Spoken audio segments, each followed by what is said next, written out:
Hi, and welcome to the SEO podcast, Unknown Secrets of Internet Marketing. My name is Chris Burris, one of the owners of EWR Digital. And my name is Matthew Bertram. I'm your SEO specialist. I like with the wings out, like you're just flying on your SEO knowledge. It's pretty awesome. I am really. I mean, today has been quite the SEO day. So. Well, you talk about being in flight. You need to sit forward so I can hear you. You talk about being in flight and that like getting up there gets you started, and then you can start hang gliding, and then.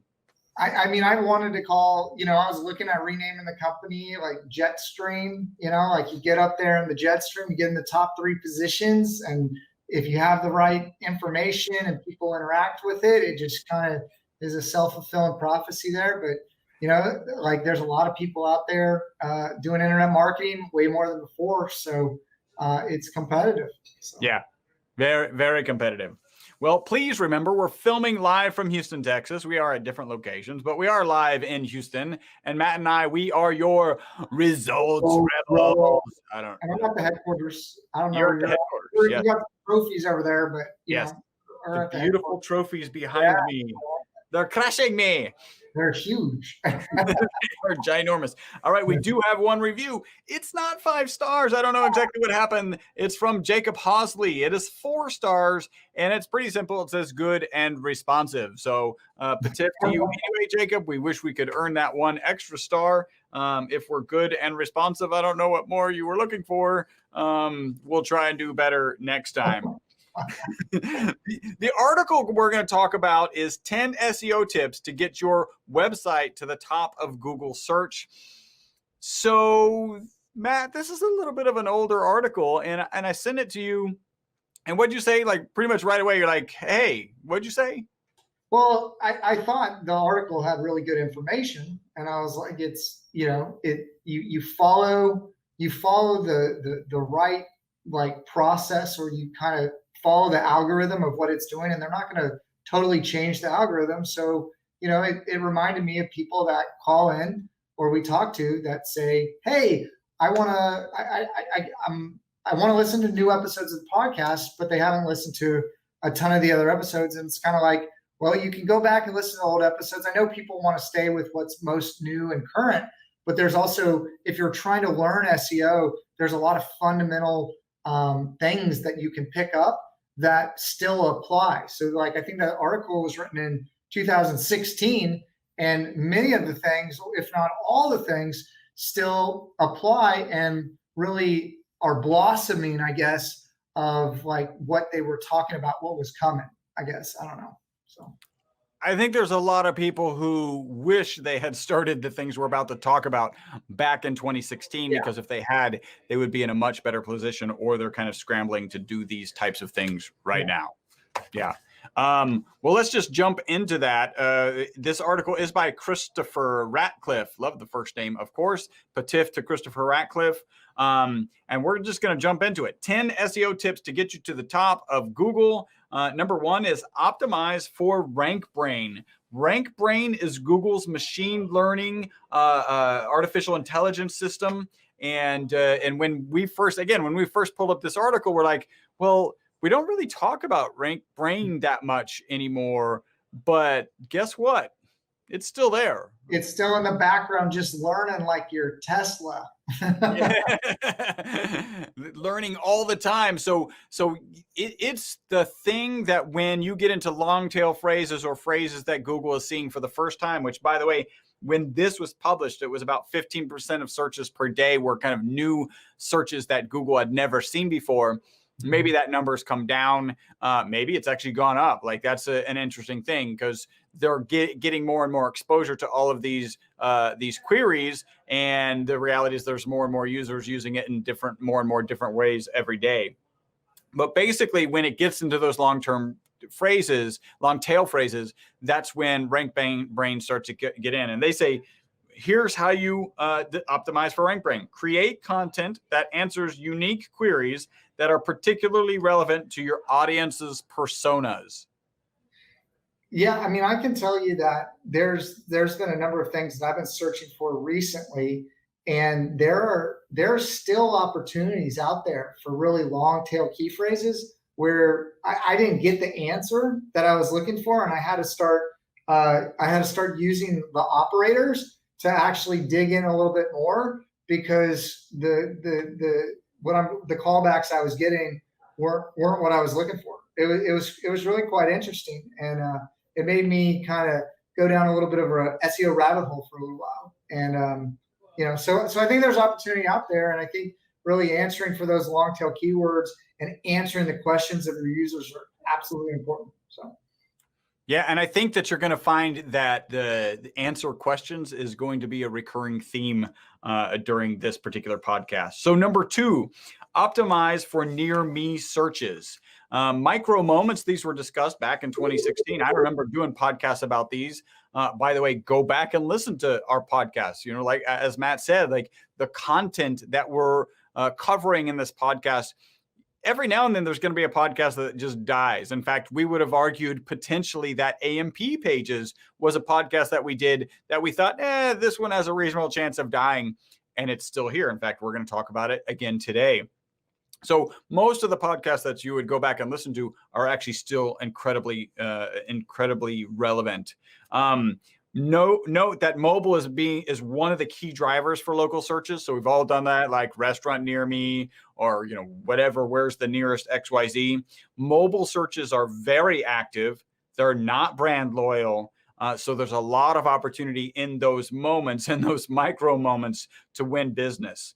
The advice here is all about anticipation, relevance, and ease of use. Make sure you're anticipating what they might be looking for as they're driving down the street, what would be relevant to them, and make sure it's easy for them to find what they're looking for.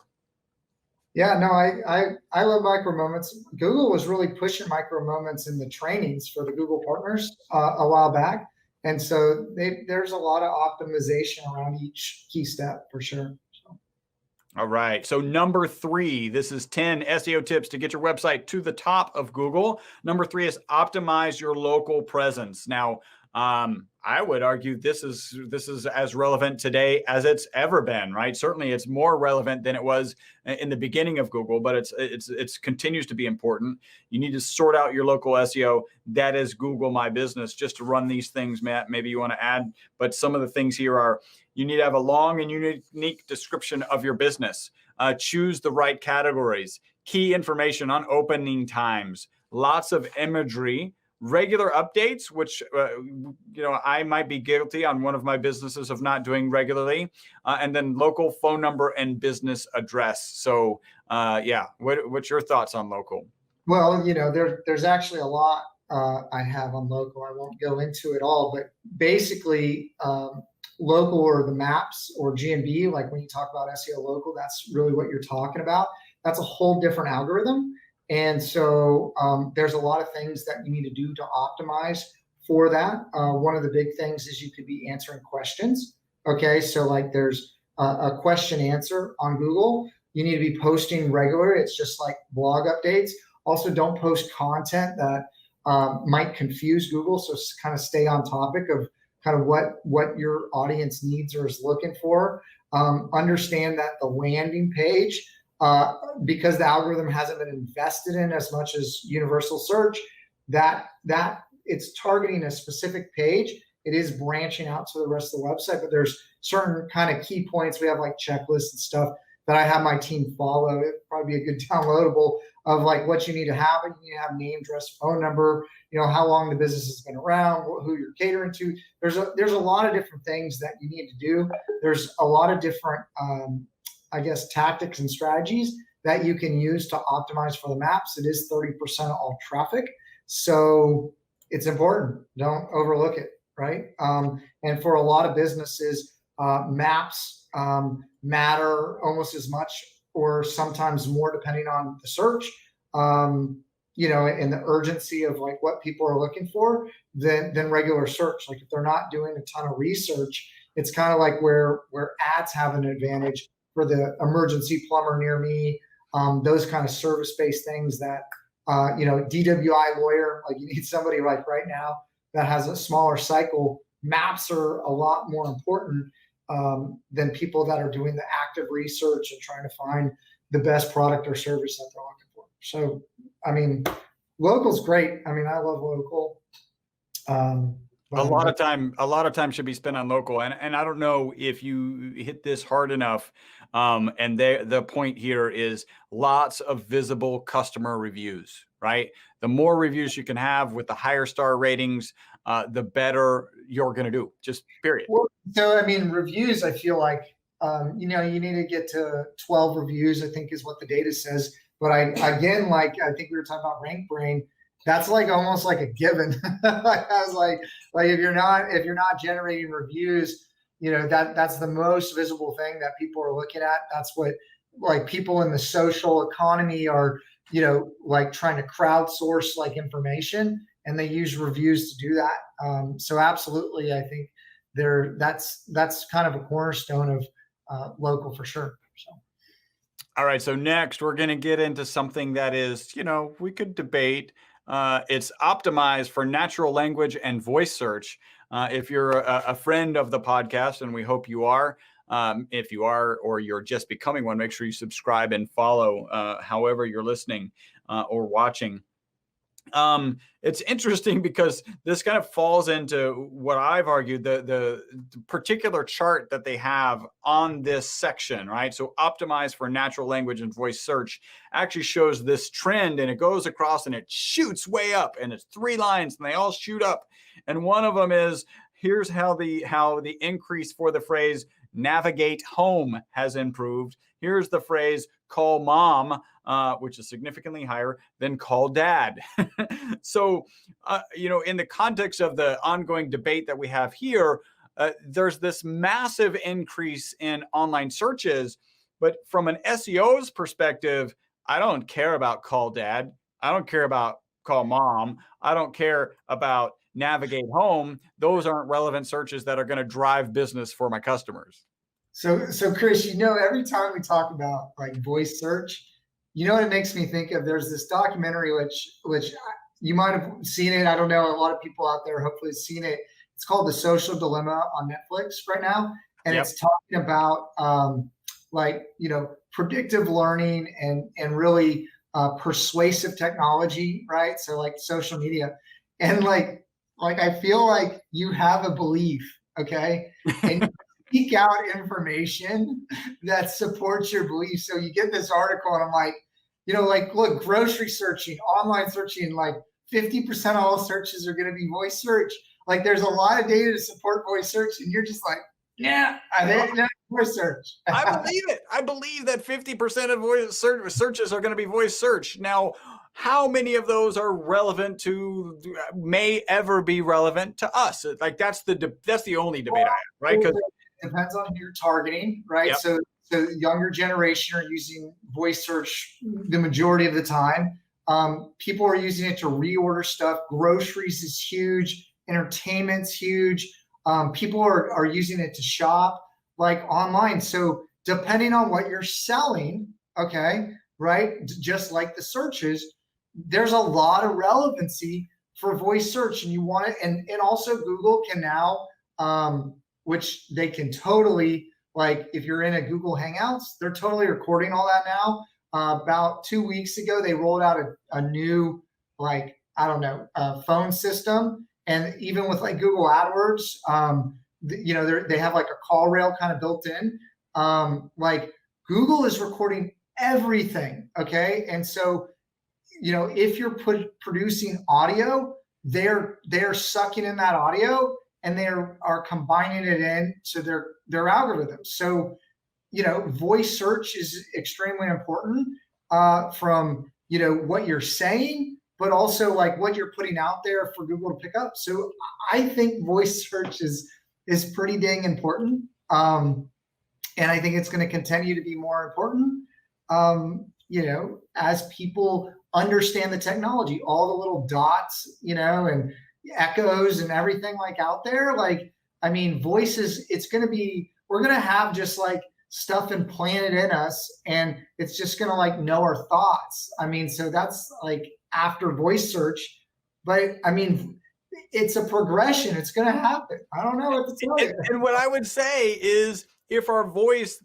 thought is, I wonder what the best home remodeler in Houston is, and that breaks down to a search that is best home remodeler in Houston, we're already going for it. Well, okay, well, I see that, but like, I are all the blogs, which blogs, I believe like other kinds of content are becoming more important and have been. But okay, if you're looking at text content specifically, and we're looking at like, something in a very narrow scope, what about like, do you talk the same way as you write? Like if you're writing formal language for your blogs or something like that, that's not how people are going to ask questions. Do you think people vocally say the exact same thing as they would type? So, how you answer the question in a more informal conversational tone, like there's going to be a higher chance that that's going to be the right callback versus, just going after like standard terms or short terms, like, right, short like seed keywords. So I would say like three things. One, have you ever paused to formulate the voice search you're about to do, to like think of like what's the right, like how do I word this right? No, because that's don't more conversational. So it's good. But I do, like, so, and maybe that's where part of my angst here is I'm like, okay, what's the right query? If I want to ask the right question, let me get it. And then have you ever been like doing, in the middle of a voice search and somebody starts talking to you and you're like, what are you doing? I'm in the middle of a voice search. Like, this is crazy. You should know better than to even whisper anything, right? So we've all been there. The next is, if we talk about rank brain specifically, rank brain is supposed to be figuring out what we're actually trying to say from conversation as it molds into what we might have traditionally searched for. And then finally, I would just ask like one example, like what's a good example where the voice search is going to be different enough that you're going to change your SEO approach or tweak your SEO approach? Well, I think it depends on your market and what you're selling. I don't know a specific example right now. Kind of generalities here, but what I can tell you is I think that there are opportunities, okay, even though I don't have examples, where if you optimized for voice search, like the difference between position 1 and position 3 or 4, okay, is triple the traffic. Right. So depending on the keyword, depending if, like, okay, so you're thinking about it like an agency. Okay. Yeah. And, like switch gears to think about it like, your other company. You want to be first position for every single term. Okay. And if 100 more searches or 50 more searches translate into 10 more clients for you, like, is that valuable enough all day long optimize for that on a specific area? It's like optimizing for what am I thinking about? Like position 0, knowledge graph. Knowledge graph, right? Yeah. Like optimizing for the knowledge graph to get that rich snippet. Like, what does that translate into? Like, it's. I think you got to look at it that same way, and not with a broad brush, but like a sniper rifle. You know what I mean? And you get those little long tail key phrases here and there and there, and they add up to be a substantial ROI. Absolutely, yeah. I can tell that you don't believe me, and we'll just move on. No, well, here, so I'll give you, because I do, right? Because the reality is, if you get the knowledge graph, that's insanely valuable. And could it be like some subtle tweak that gets you there versus not there, right? Of course, like that's you do want to strive for those things. What I'll ask you to look at, and I will too, like, and maybe I'm like programmer brained, and so I am actually like, let me think before I ask Google. Let me think about what the best query is, and then I say my query, right? Think about, as you're going through your day, as you're doing voice searches, is there one you're like, hey, that was actually kind of totally different, or at least different enough from how I would have typed it, that it'd be good to have some examples to share like that. That'd be cool. Okay, so I'll give you one last thing. So I think that that's all fair. I'll give you one last thing. So a lot of content, Google's trying to index the entire knowledge base of human existence, right? So you need to provide content that's unique to what's currently out there, right? So if you're trying to optimize for the best restaurant near me, okay, and everybody's pushing content that's describing that, Google's just advanced pattern recognition to a certain degree, right? And so you need to throw something out there that they haven't seen before to differentiate yourself from somebody else. So it's like that extra, as competitive as SEO is getting, it's that extra little bit that's going to put you over the top. And again, that's the difference between maybe position 3 and position 1. And, like that's significant, so. Yes. Very significant for sure. I was in debate, I was in debate club and I lasted one debate and I was like, that gave me I actually won state in debate, and I'll tell you this interesting story. Sorry, it's on a tangent. So I've been starting to play more chess. Okay, I don't know why, but I was on a trip over the holidays, and I played a 6th grader in chess, and he was state champion or national champion. I couldn't remember. I crushed him. Okay, I crushed him. Is that your blog post? I crushed a 6th grader. Yeah, but I mean, he was state champion or national. He was really good. When you're playing against somebody who's good, right? Well, I mean, I stopped playing because I couldn't find anybody to play with that was competition. Yeah. Well, a friend,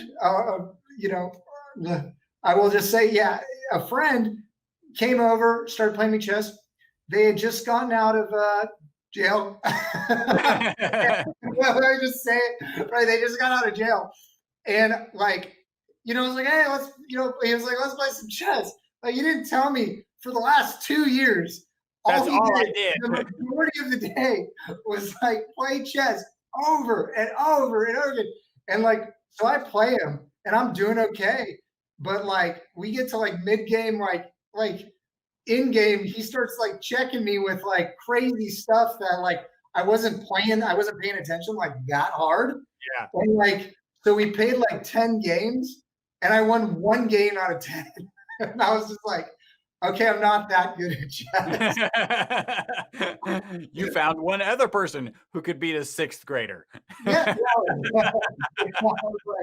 It put me back in my place for sure. So then what I did is I go on to Amazon, and I definitely buy some books on how to beat people at chess. Because I'm and I was I'm gonna do a little bit of reading here, away from some internet marketing, and then I'm gonna crush him and I'm gonna surprise him in chess. Let's play some chess. And I need to win one more game.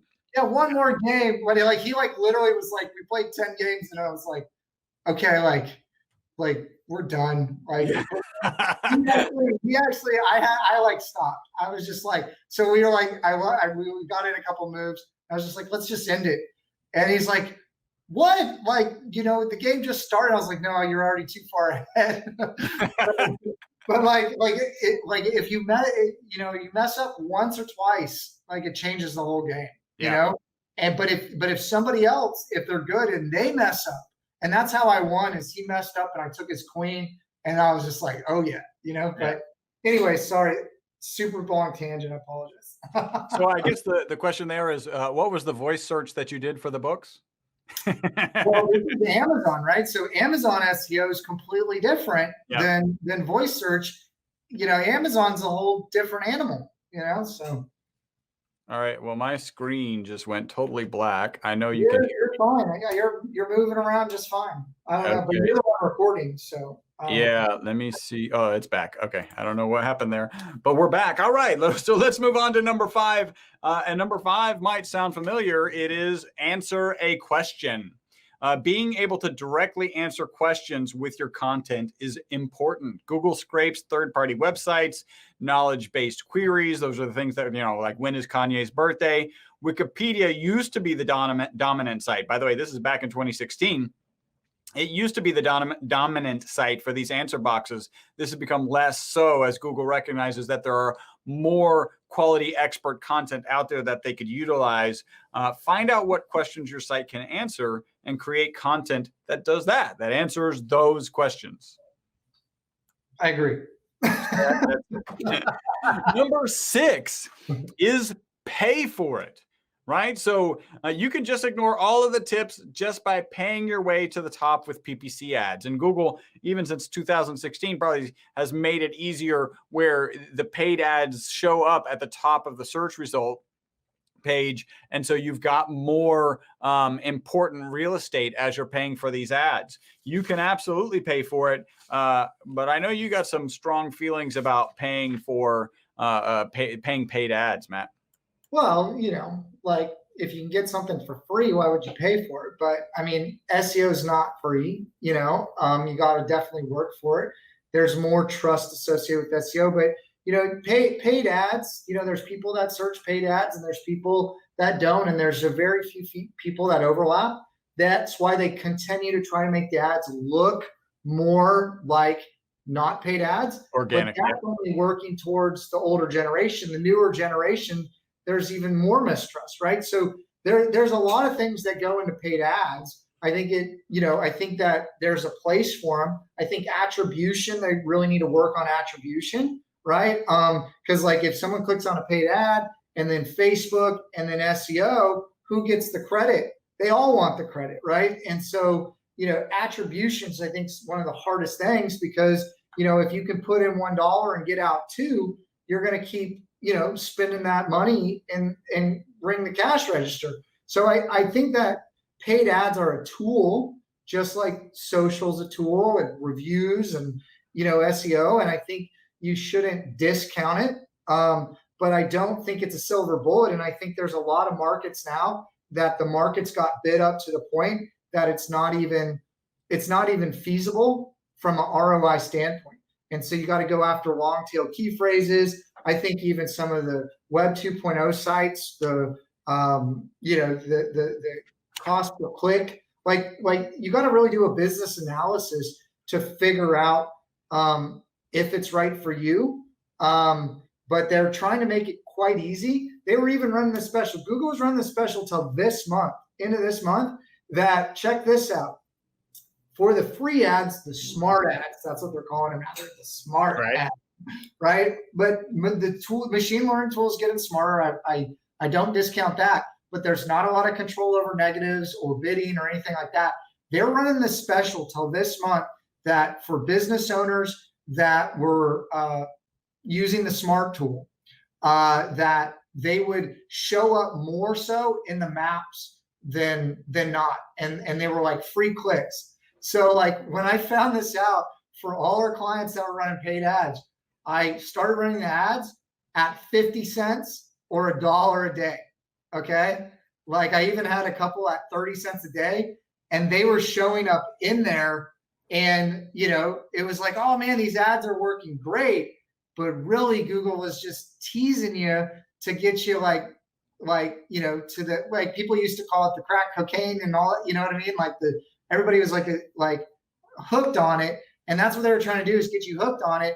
And then they're going to take it away and people are going to be like, why isn't it working so much? Hoping that they're going to maybe be distracted. I mean, I don't know. I mean, I'm reading into it because Google used to do things for the benefit of humanity. And now it's the benefit of the shareholder and, to make, crazy amounts of money, which I'm not against, but, it is what it is, so you gotta understand when you get into paid ads, like if Google was really trying to help, they would give you the data in Google Analytics.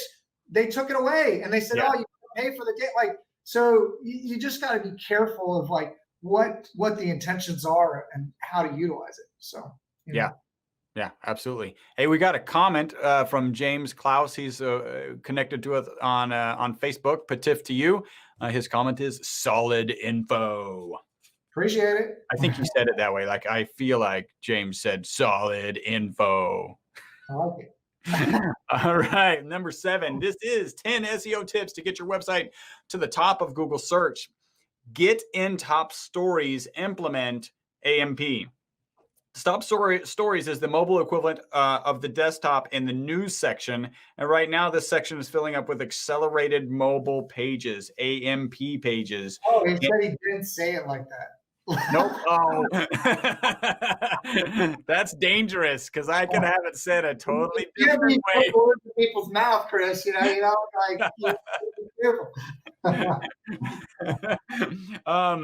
So AMP pages, we mentioned them earlier. We mentioned them as like when we did that podcast, we were both like, hey, this is something that might actually go away, and it's still here. So what are your thoughts, AMP pages? it's part of the checklist for a lot of clients when we're optimizing for speed.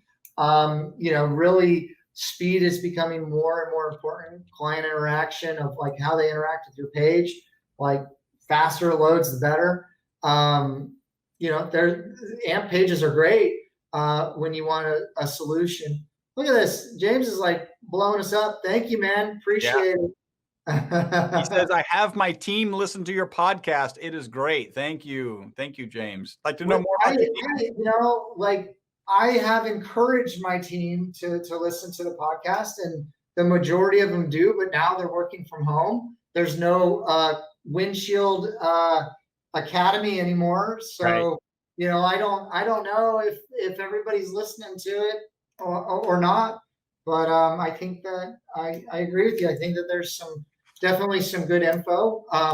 And a lot of this stuff we try to encapsulate into trainings internally and develop processes to deliver. Oh, look at that. You switched sides on me, Chris. That was pretty cool. You're like, that's in order so I can make it. So I'm not doing this one anymore because you get nervous on that view. I do. Yeah. Like if I can't look, I gotta, I problem myself. Like, I'm like looking in the mirror.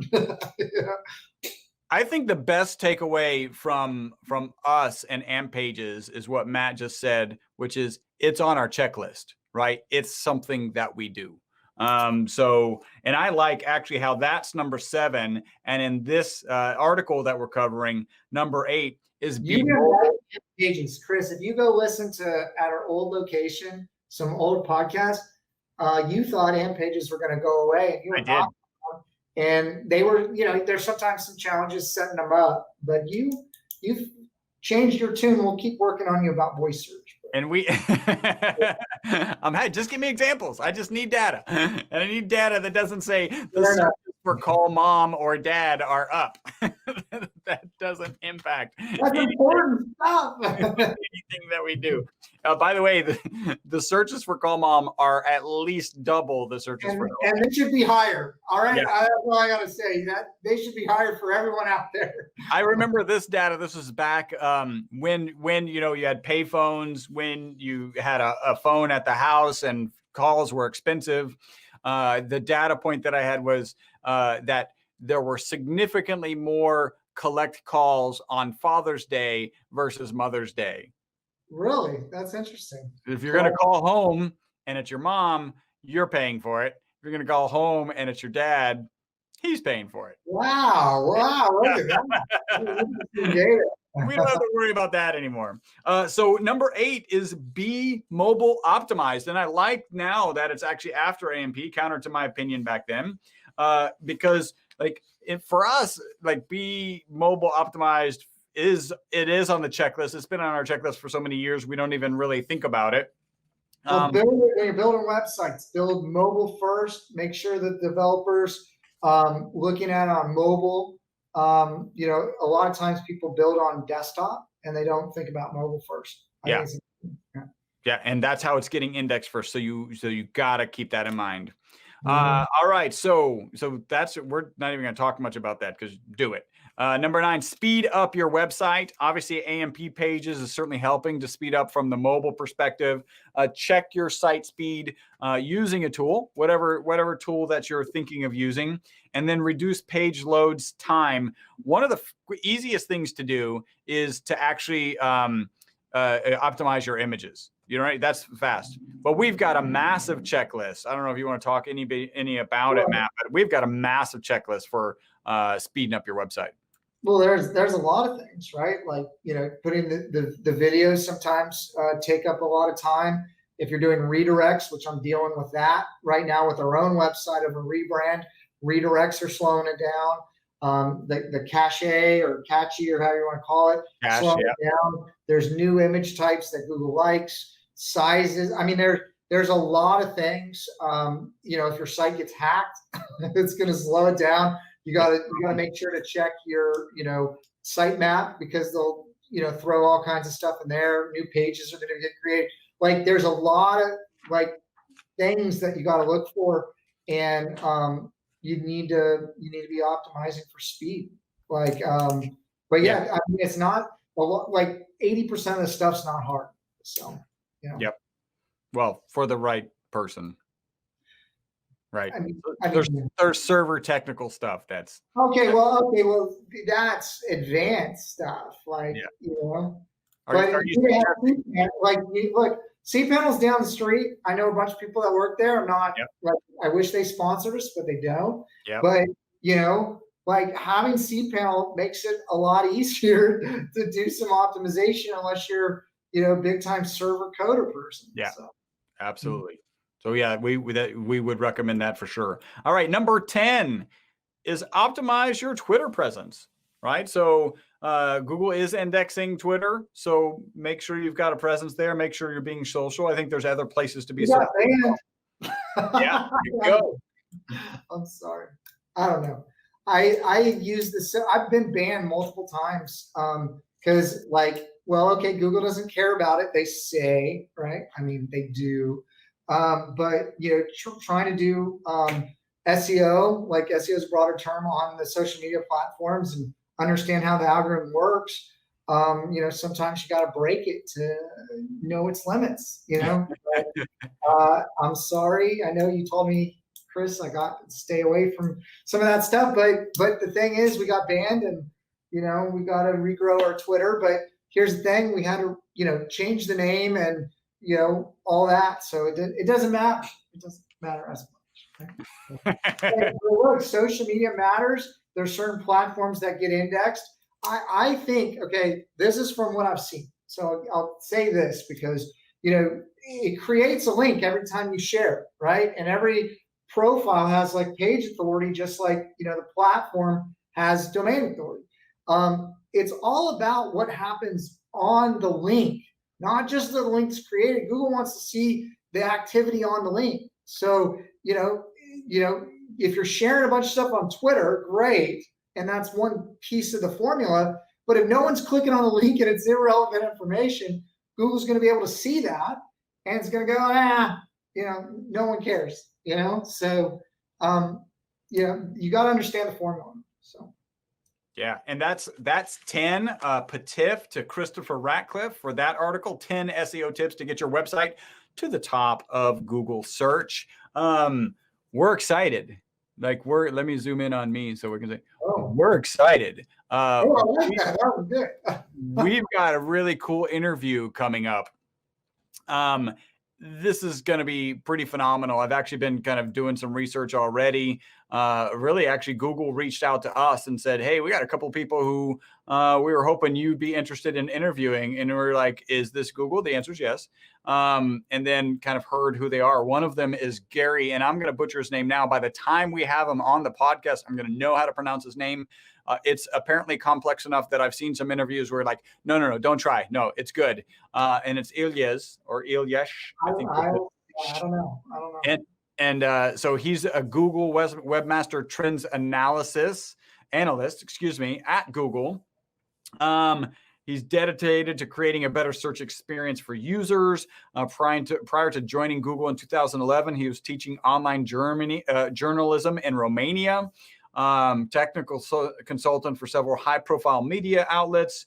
And he's one of the world's most influential SEO experts. He's a frequent keynote speaker at conferences like SMX and PubCon. And so we're going to be extremely happy to have him join us on the Best SEO podcast. That's changed the name. Is it no longer the Unknown Secret Center Market? It's just Best SEO Podcast. I don't know. Like literally that just kind of came out so naturally. Maybe we should. Why don't we do some keyword research and find out if it makes sense? Well, no, I can tell you that it does. Yeah. It does? Is that you've already done the legwork? No one's searching the unknown secrets in the market. I mean, a few people are searching parts of it, and you're touching some different keywords. But a lot of people, because of the domain, people are searching best SEO podcasts or SEO podcasts or digital marketing podcasts or marketing podcasts. But yeah, digital. Well, you could argue we've got the domain, we've got content, so we should be showing up for best SEO podcast. So covered, and then you could have the name attack something else. Fair enough. As you may know, I'm open to changing names of things for the benefit of the company. What company? What? There's a logo up there. Yeah. All right. Well, that wraps up everything. We're going to ask you to do one small thing. If you enjoyed this podcast, what we'd like you to do is just Shiko us. Yeah, James, leave a review, buddy. Like, leave us a review and we'll read it on the next podcast. Absolutely. Share, like, or follow. If you're on YouTube, make sure you subscribe and hit the notification bell. If you're on, I don't know what else, we have Facebook, make sure you're connected to us and tell 3 people about it. Let them know. Let them know that there's good content here. Let them know that it's evergreen. Even though we covered a 2016 article, it's interesting how much is relevant, and we can add to it and kind of comment on what's lasted the test of time. Yeah.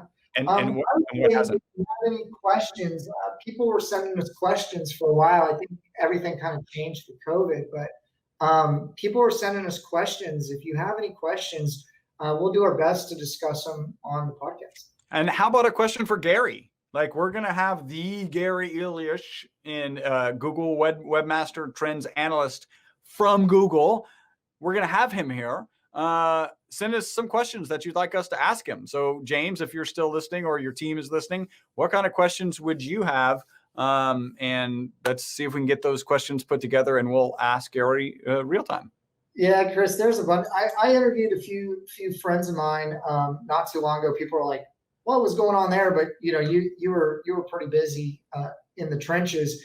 But I actually, there's some people I know in the industry that I probably should kind of reach out to and plan stuff a little bit more. Yeah. But yeah, there's definitely some people we could have on for sure that I think could really add value to the community. So. And that's why we're here, to add value to the SEO internet marketing community. Yeah. All right. Well, I think that wraps up our podcast. Until the next podcast, my name's Chris Burris. My name is Matt Bertram. Bye-bye for now.